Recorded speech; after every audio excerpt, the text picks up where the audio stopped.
Let's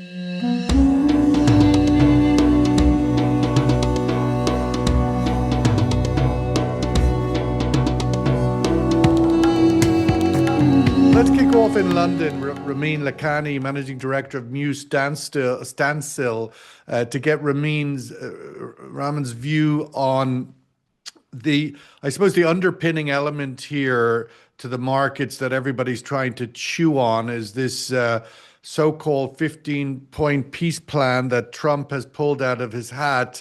And is it real? Can it be substantiated? At the same moment, we're having reports of the U.S. Deploying thousands of ground troops to the Gulf. Ramin, which of these two things are you focused on? Which of these two things seem real to you? Yeah, good morning to you, Sean. And unfortunately, I mean, I think the way you've described it, I think it hits the nail on the head because, there are a lot of contradictory information, contradictory signals. There are messages, pros and cons, denials. And this is a trend that's been going on for a couple of months, for sure. I mean, if you remember, they were talking about negotiations are going great. Omani's foreign minister was saying, "Oh, we are near a deal," and then the next minute there was an attack. So, and that's, I think, part of the reason why, Sean, the markets don't believe that there's a real light at the end of the tunnel, and that's why I think the oil price and certainly other products, helium, aluminium, LNG, LPG, they haven't really come down, and I think the market is confused. And maybe today we can try to pick some areas where we can maybe open up and discuss for the audience. We've talked before. Obviously, you have from Iran. You've been out of the country a long time, but obviously connected to the community around the world and Iran. Where do you think this state of play currently sits? The regime survives, however damaged the country would have to be. Apparently, thousands and thousands of bombs have been dropped by Israel and America, even if it stops today. I mean, where does this leave Iran, do you think? And I mean, the reporting seems to be, because we're not seeing a lot of coverage at Iran, but the general reporting seems to be the fact that the regime has survived, it wins. The fact that it's still in place, it continues a period of uncertainty. And so with that, a risk premium in the energy markets. I mean, where do you see Iran itself if this indeed is the picture as Trump describes it? Sure. And I think one of the problems is that I think we are looking at effectively a soft coup d'etat by the IRGC, the Revolutionary Guards, because the new supreme leader, Mojtaba, has never been seen. There are reports that he's dead or is in deep coma. So really the Revolutionary Guards, the hotheads, are running the show. And during the 12-day war, we need to go back to the 12-day war, which was middle of last year.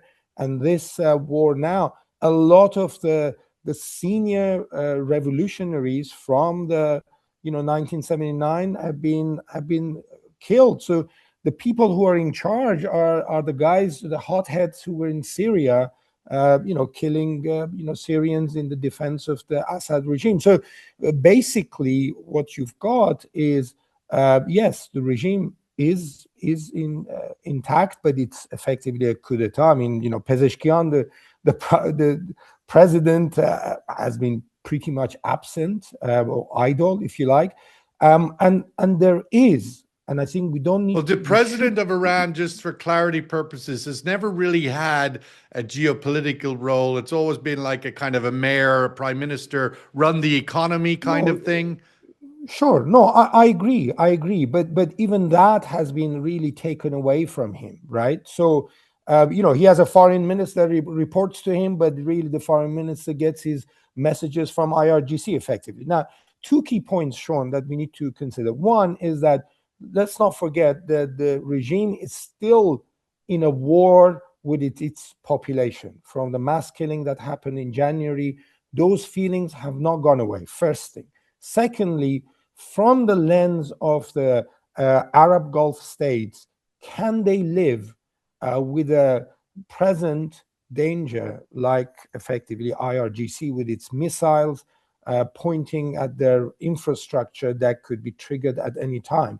I think that risk has not gone away, and I don't think it's going to go away anytime soon unless there's a regime change. And I think that's the conclusion where a lot of the Gulf states, as you said, they kind of appeasement or kind of, living side by side. I believe that feeling has gone away. Ramin, looking at the same question here, the critical shortages that we're seeing, is there immediate solutions regardless of whether we're in the end game of this war? The answer, unfortunately, Sean, is no, because as you well know, Strait of Hormuz, say it opens up tomorrow completely, and IRGC is removed from Iran, say magically. Bringing a lot of these facilities and infrastructure back to normal is going to take a while. But I think, Sean, what people should realize is that, of course, we're all oily, but the importance of the Gulf region for the world has changed from Iran-Iraq war, 40 years ago. It's not just oil, it's LNG. 20% of LNG passes through the Strait of Hormuz. They've been shut down. Gas to liquid, Shell Pearl project, right? Aluminium.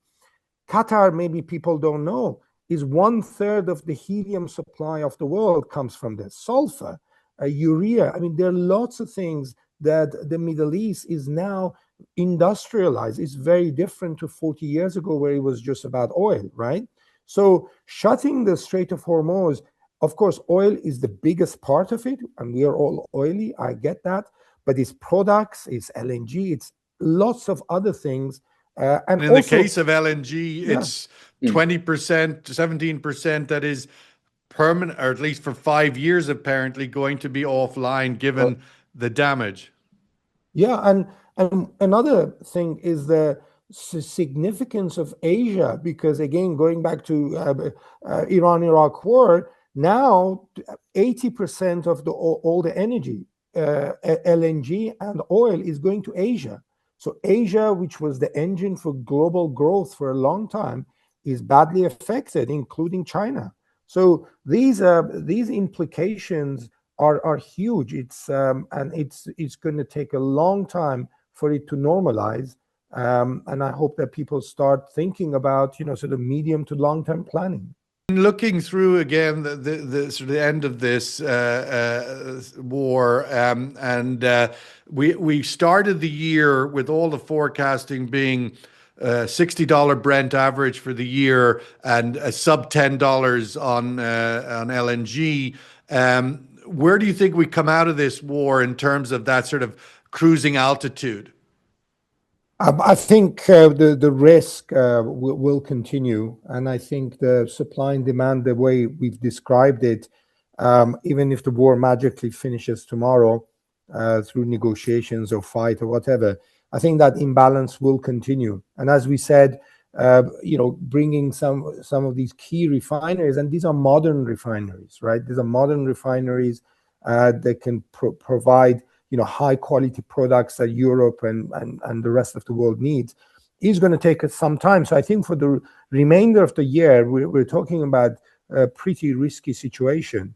And I think that risk factor remains. And one thing I would add to that is that the fact that Iran, Islamic Republic, has managed to hit Samref refinery in Yanbu, which is 1,500 clicks away, it basically has expanded the diameter outside the Strait of Hormuz. It's basically saying that, look, if I want, there are like 4 or 5 key refineries on the Red Sea that everybody thought, hey, look, they're going to be the supply of choice for Europe, definitely through the Suez Canal and maybe Africa.